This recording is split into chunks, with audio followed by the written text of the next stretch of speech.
हा खरं म्हणजे खऱ्या अर्थाने मी आपल्याला एवढंच सांगतो, आता मी निकालावर नाही बोलणार, मी आता विकासावर बोलणार आहे. कारण निकाल मला माहित आहे काय लागणार. निकाल 3 तारखेला राजू माच्छी आणि त्यांचे सर्व सोबती विजयी झाल्याशिवाय आणि 3 तारखेला हा एकनाथ शिंदे गुलाल उधळायला आल्याशिवाय राहणार नाही.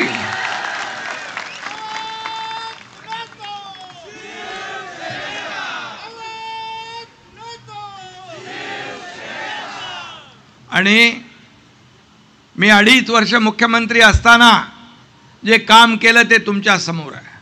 विकासाची गंगा आपण आणली, एकीकडे विकासाचे प्रकल्प राबवले, दुसरीकडे कल्याणकारी योजना.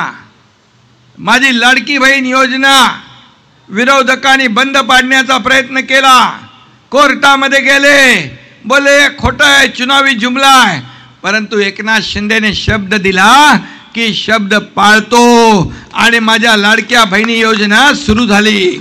आता लोक अफवा पसरवतात, लाडकी बहीण योजना बंद होणार, बंद होणार, बंद होणार. पण मी सांगतो, लाडकी बहीण योजना कधीही बंद होणार नाही, नाही, नाही. ही काळ्या दगडावरची भगवी रेग है. मैं एक तो कमिटमेंट करता नहीं, और एक बार मैंने कमिटमेंट कर दी तो फिर खुद की भी नहीं सुनता. आणि म्हणून मी आपल्याला शब्द द्यायला आलोय की या डानू मागे पडलाय.